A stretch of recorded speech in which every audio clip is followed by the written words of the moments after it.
Salut à tous, alors ça fait déjà un mois que j'ai sorti la dernière vidéo, mais je vous avoue que j'avais commencé à en faire une la semaine passée, et puis j'ai eu la flemme, et puis il y a eu Noël, et puis j'ai re-eu la flemme, et puis il y a eu Nouvel An. Donc maintenant on la refait.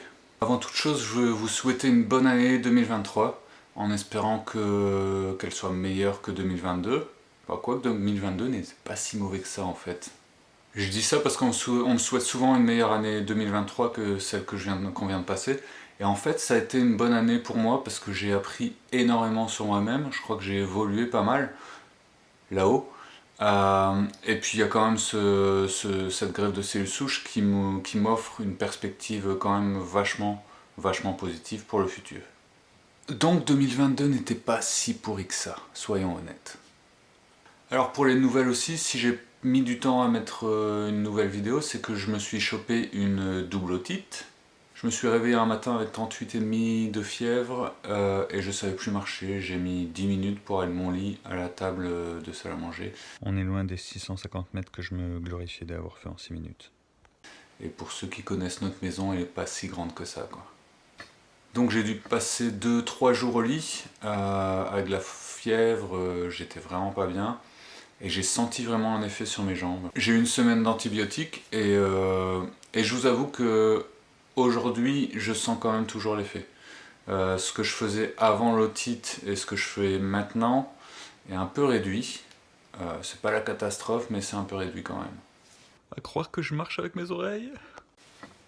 Tout ça pour dire que je m'étais mis un objectif de marcher 2 km d'une traite avant la fin de l'année. On est le 2 janvier et j'ai toujours pas fait ces 2 km d'une traite. Mais l'objectif reste là et il sera repoussé de quelques semaines je pense. Mais je vais y arriver. La dernière fois j'ai fait 1 km 650 avec une petite pause et je suis arrivé chez moi, j'étais au bout de ma vie en fait. Ce qui m'amène à un sujet que je voulais partager avec vous, c'est que j'en discutais avec une bonne copine au Québec qui a la sclérose en plaques également, et puis on se disait ça va aller. Et elle m'a dit, et ça c'est quelque chose qui m'a vraiment frappé, elle m'a dit je sais pas à quel point je me mens quand je dis ça va aller. Et c'est quelque chose qui m'a pas mal travaillé en fait. Et je lui ai dit que je me posais aussi pas mal la question à quel point est-ce que je me mens quand je me dis que ça va aller. Mais d'un autre côté, si on se ment pas, ça va pas aller du tout.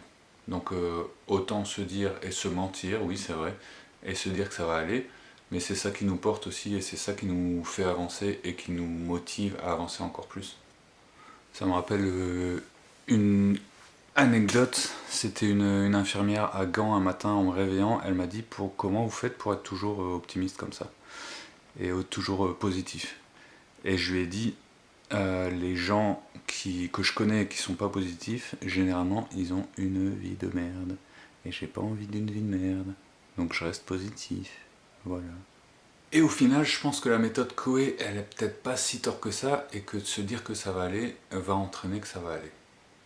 Et donc c'est ce que je veux faire.